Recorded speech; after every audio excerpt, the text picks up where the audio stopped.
Officer Donnelly thought it'd be an easy win. A loud-mouthed teen with no legal training. What he didn't expect was for her to build a case so bulletproof it shattered his career right in front of a full courtroom. The courtroom wasn't really quiet. You could hear the old fan humming in the corner, a clerk's pen scribbling faintly, the shifting of cheap plastic chairs. But everything felt still when Ariel Manning walked in. She wasn't dressed to impress, just a navy blazer, khaki pants and flats. The kind of outfit you'd wear to a school debate or a church program. But she wore it like a shield. Her hair was pulled back in a simple bun, glasses perched low on her nose. She looked calm, in control, like someone who had already finished the book everyone else was still flipping through. At the defense table she sat down slowly. No lawyer beside her, just her. 17 years old, accused of obstructing justice and alone. And that's when Officer Rick Donnelly laughed. It wasn't loud, but loud enough for the bailiff to glance his way. A small smirk tugged at the corner of his mouth, like he was watching a bad sitcom and already knew the ending. Judge Raymond Keyes looked up. "Miss Manning, you're representing yourself today?" "Yes, Your Honor," she said. Her voice was smooth, clear, without a trace of nerves. Donnelly leaned back in his seat at the prosecutor's table, crossing his arms. "This'll be quick," he muttered under his breath. Ariel didn't even flinch. To the rest of the courtroom it seemed so simple. Another girl from the east side of Phoenix trying to be clever. Another arrest going routine, just another docket number. But what they didn't know, not yet, was that Ariel Manning had spent the last 4 weeks preparing like her entire future depended on it. Because it did. She scanned the room, her eyes pausing briefly on her mother in the back row. Her mom wasn't smiling, she was barely breathing. Ariel gave a tiny nod, not for comfort but for confirmation. She had this. The bailiff called the case. The State of Arizona versus Ariel Elise Manning, case number 22-135B. 1 count, obstruction of justice. 1 count, interfering with police procedure. Ariel stood ready. "Your Honor," she said. The judge looked down at his file. "Miss Manning, I've read the charges. You've waived your right to an attorney. I must caution you, this is not traffic court. You will be held to the same standards as a licensed attorney." "I understand, Your Honor."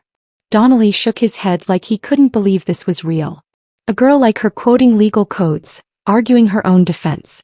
To him it was laughable. But here's what he didn't know. After that arrest, Ariel hadn't been wasting time. She hadn't been out partying, skipping school, or posting online about how unfair life was. She'd been reading, studying, watching courtroom footage from public record sites, and reaching out to legal aid hotlines under a fake name just to hear how real lawyers dissect a case. Most importantly, she'd been rewatching the footage from her cracked phone over and over. When she'd hit record that day outside Roosevelt High, she wasn't trying to go viral, she was trying to protect someone. Her classmate, D'Angelo, had been pushed face-first into a fence during an argument over a broken locker. Donnelly showed up, angry and shouting. When Ariel stepped in, not even touching anyone, just asking what the hell he was doing, she got cuffed, shoved into a cruiser and written up for obstructing an officer in the performance of his duties. The footage didn't lie. Back then no one cared. Now it was evidence.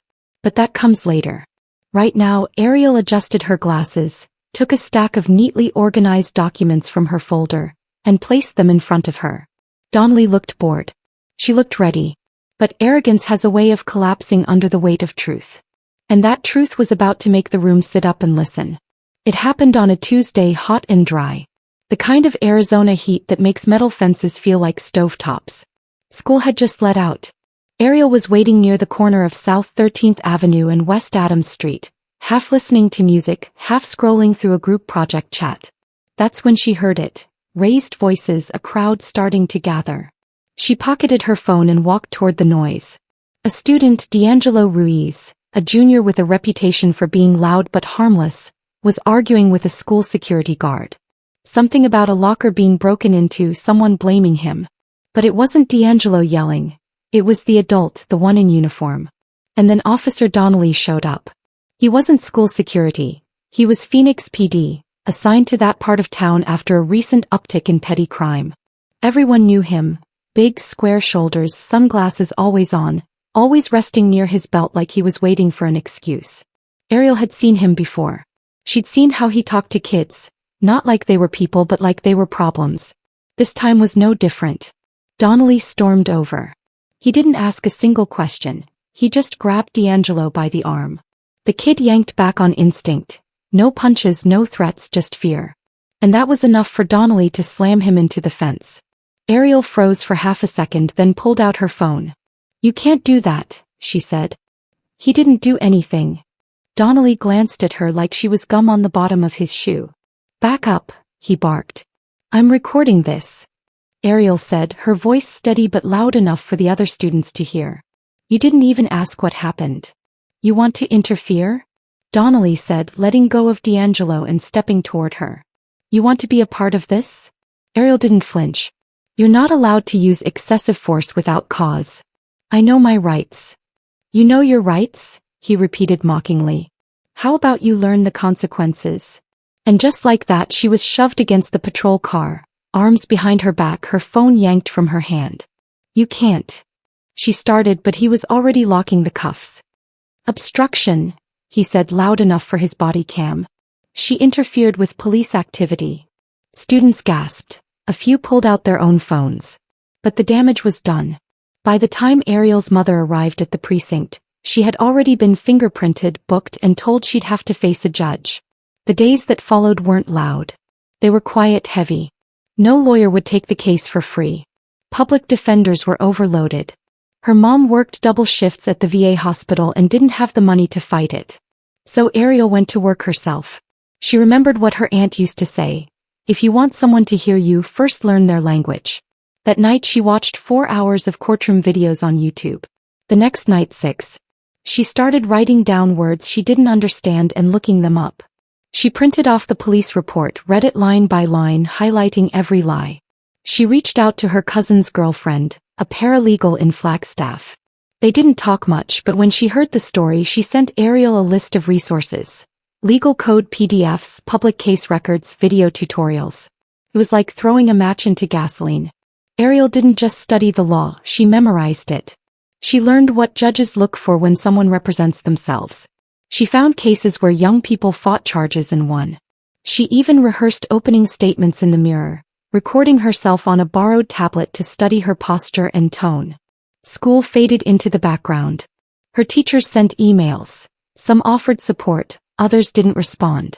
But one, Mr. Kirkwood, her history teacher, noticed. "You're not giving up, are you?" he asked one afternoon when she lingered after class. "No," she said. "I'm just getting ready." But the thing about getting ready is people rarely notice until the spotlight hits, and then they wonder how you ever stayed invisible in the first place. Ariel didn't train like someone hoping to win. She trained like someone who had no choice but to. Every morning started the same. Wake up before sunrise, clear off the kitchen table and open her binder. It was heavy now, 3 inches thick, crammed with printed statutes, handwritten notes, sticky tabs in neon colors, and pages of transcripts from other court cases she'd found online. She marked everything: yellow for key terms, blue for contradictions, red for Donnelly's inconsistencies. She had watched her own arrest video more than 30 times. She learned to break it down frame by frame, pointing out the exact second Donnelly grabbed D'Angelo, the moment she spoke up, the time her hands were visible. What she didn't do was cry. Her mom, Patrice, had wanted her to take a plea. "We can't afford to gamble, baby," she whispered one night over reheated casserole. "They got the badge, they got the judge. You don't win in rooms like that." Ariel didn't answer right away. She just chewed slowly, then pushed the plate away. "I'm not trying to win, ma'am. I'm trying to show them I don't scare easy." That quiet shook Patrice more than shouting would have. Later that night, Ariel sat alone in her room, a laptop borrowed from Mr. Kirkwood balancing on a pillow. The glow lit up her face while the cursor blinked on a Word doc titled, "Opening Statement, Draft 4." Each time she read it aloud, she caught something new. A word too soft, a line too emotional, a sentence that didn't feel like her. She didn't want to come across as angry. Angry meant loud. Angry made people stop listening. She had to sound measured, not because she wasn't mad but because it scared them more when a girl like her knew how to keep her cool. One afternoon she called the legal aid hotline again. This time she asked to speak to someone familiar with excessive force cases. The woman on the line sounded tired but kind. "Are you filing a complaint or facing charges?" "Both," Ariel said, technically. Do you have a lawyer? I am my lawyer. There was a pause, then a soft chuckle. Well, damn. All right. What's your name? Ariel hesitated, then gave it for the first time. Over the next half hour they reviewed her report. The woman, Jeanette, told her which parts of the statute the DA would likely lean on. She warned her how judges tend to react to teen defendants without counsel. Don't try to sound smart, Jeanette said at one point. Try to sound certain. That line stuck. She wrote it on a sticky note and stuck it to the top of her binder. Don't try to sound smart, try to sound certain. In her spare moments she practiced. In front of mirrors, in front of her mom, even once in front of 2 kids on her block who usually just played video games on her porch. What if the judge interrupts you? One of them asked. Then I wait, and when he's done I make sure he hears me anyway. Mr. Kirkwood offered to be a character witness. Her cousin's girlfriend sent her a PDF on how to structure cross-examinations. Even the school janitor, Mr. Leroux, who barely spoke a full sentence most days, handed her a legal dictionary he kept from his night classes back in 2002. People started to root for her not because she asked them to but because she never asked for pity. They saw how serious she was. But Donnelly didn't. He still believed this would be a short trial. A girl with no training, no degree. He figured he'd toss out a few buzzwords and walk out clean. He had no idea that the teenager sitting across from him had prepared more thoroughly than most lawyers he'd faced in real courtrooms. But belief has a way of breaking when it's forced to confront truth with a microphone. And Ariel was ready to speak. The courtroom looked different the second time. This wasn't an arraignment. This was the trial. Same judge, same ceiling fan, but now the seats in the back were fuller. A few teachers from Roosevelt High had come. D'Angelo sat near the front, his mother beside him. And somewhere in the back corner, with her notepad out, sat a reporter from the Arizona Daily Sunday. Someone had tipped her off about the girl defending herself against a police officer. Ariel stood as the judge entered. Be seated, Judge Keyes said, straightening his glasses. The bailiff looked between Ariel and Donnelly. State of Arizona versus Ariel Manning, trial in session. The prosecutor gave a dull opening. She framed Ariel as disruptive, disrespectful, someone who escalated an already tense situation. Donnelly sat behind her, arms folded, occasionally smirking like this was just another routine shift. Then it was Ariel's turn. She walked to the center, notes in hand, but she didn't read them. Your Honor, ladies and gentlemen of the court, she began, looking directly at them. I'm not a lawyer. I won't pretend I am. But I do know what I saw, and more importantly, I know what I lived. I'll let the facts speak for me. She returned to her table, simple, clean, but not passive. The judge nodded, slightly impressed. Then came the witnesses. The prosecutor called Donnelly first. He took the stand with practiced ease. Officer Donnelly, she began, can you describe what happened on the afternoon of September 12th? Donnelly leaned in. Yes. I arrived at Roosevelt High after receiving a report of an aggressive student. When I got there, the situation had escalated. I restrained the student for safety, and this young woman began shouting, interfering with my ability to manage the incident. Ariel listened quietly, jotting notes. When the prosecutor finished, the judge turned to her. Your witness. Ariel stood, her heart steady. Officer Donnelly, she said. How long have you been with the Phoenix Police Department? 17 years. And in those 17 years, how many times have you arrested a student for obstruction without a physical altercation? Donnelly raised a brow. Several. It depends on the threat level. Was I a threat to you, sir? You were yelling. I couldn't focus on the scene. I was standing 12 feet away. Is that correct? He paused. Approximately. You didn't ask me to leave the area. You told me to back up. Is that standard protocol? Is grabbing a student by the back of the neck also standard protocol? The prosecutor objected. Assumes facts not in evidence. Sustained, the judge said. Ariel took a breath, pivoted. No further questions right now, Your Honor. She walked back calm. The prosecutor called 2 more witnesses. One school security officer who vaguely remembered seeing Ariel recording and a student who said they weren't really paying attention. Then it was Ariel's turn to call hers. She called Mr. Kirkwood first. He described her as sharp, driven, someone who never caused trouble. She was the one kids went to when they didn't understand the assignment, he said. You don't expect a kid like that to act impulsively. Then came D'Angelo. He sat down, nervous but honest. She was helping me, he said. She didn't even touch anyone. She just asked what was going on. Did she threaten Officer Donnelly? No. Did she interfere physically? No. She had her phone out. That's it. Ariel nodded, looked at the judge. I'd like to enter a video file into evidence, she said.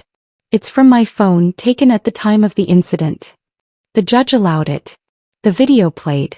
The audio was a little crackly but clear enough. You could hear Donnelly shout, see him push D'Angelo, hear Ariel's voice. Not screaming, not threatening, just asking, "What are you doing?" When Donnelly grabbed her, the angle shifted, but you could hear everything. Gasps echoed softly in the courtroom. Ariel didn't look at the screen. He watched Donnelly. For the first time, his confidence slipped.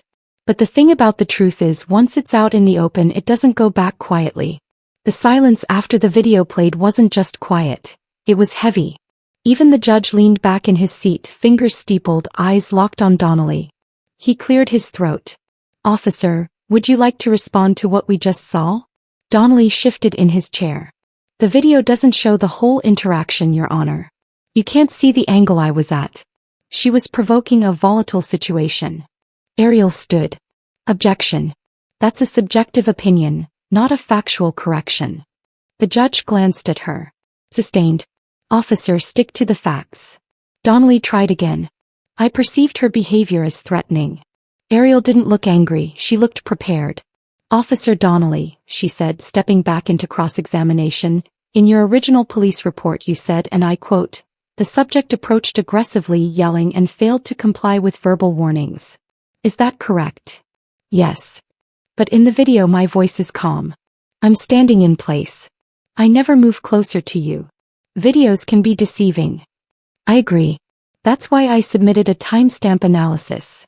She held up a printed screenshot. "This frame shows my location. This frame 5 seconds later shows me in the same spot. No movement, no approach. Just standing. Would you like to challenge the timestamps?" The courtroom was still. "I'm not a video expert," Donnelly said. "That's fine. I submitted this video for expert review with a digital analyst from Northern Arizona University. I can call her as a rebuttal witness." The prosecutor looked up quickly. "Your Honor." "I'm well within my rights," Ariel said. "I disclosed the witness 2 days ago." Judge Keyes raised his hand. "She did. It's in the file." Ariel sat back down slowly, calm, like someone who had just moved a piece on the board and already knew the next 5 moves. The analyst confirmed the footage's integrity. No editing, no tampering, no movement from Ariel in the time she allegedly approached aggressively. Donnelly's statement was now under fire. His credibility started to crumble. Then Ariel made one more move. "Your Honor," she said, "I request the court to consider previous complaints filed against Officer Donnelly. Specifically, the 3 filed within the last 5 years.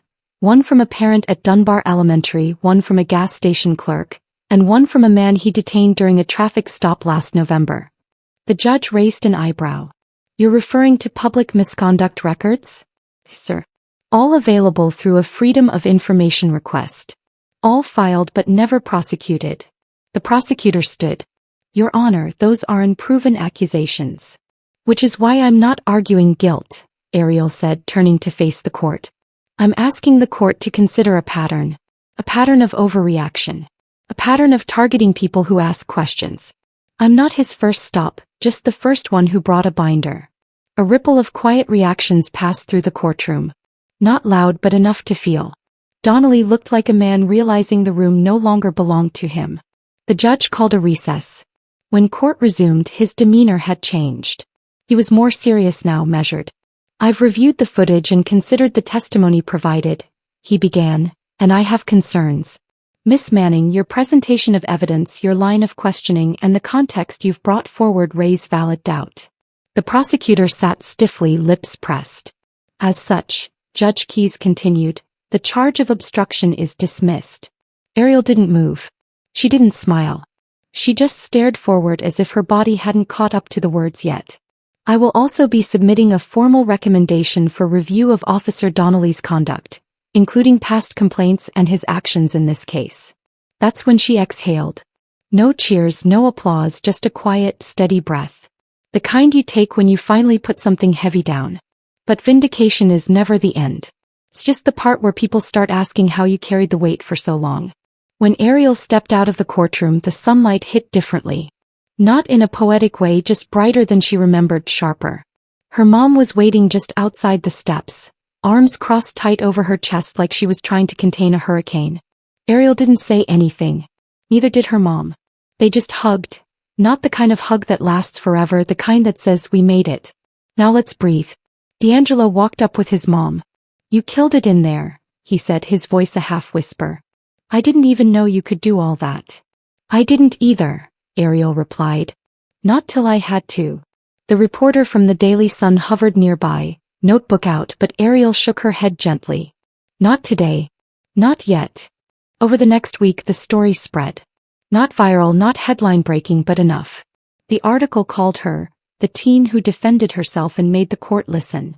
There were think pieces. School board members started asking questions about police presence on campuses.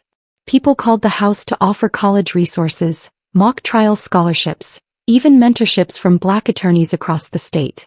But Ariel didn't care about attention. He cared about the record. That video, the one they said didn't matter, was now part of an official complaint. Donnelly had been placed on administrative leave. Internal Affairs had opened a review. Some still defended him, of course. That never really changes. He was just doing his job. She should have kept quiet. Why record everything? But for every voice like that, there were two more saying she stood her ground. She knew the rules better than they did. She changed something at Roosevelt High. Students started asking questions in class differently, sharper. Teachers noticed. Some leaned in to help, others stayed quiet. But the energy had shifted. One afternoon, Mr. Kirkwood called Ariel in after school. "I pulled a few strings," he said, sliding a manila folder across his desk. "There's a summer program at Arizona State. Law exposure, mentorship, mock court sessions. They take 20 students. I already emailed your name." Ariel opened the folder, scanned the application. She didn't cry, didn't laugh, just nodded once.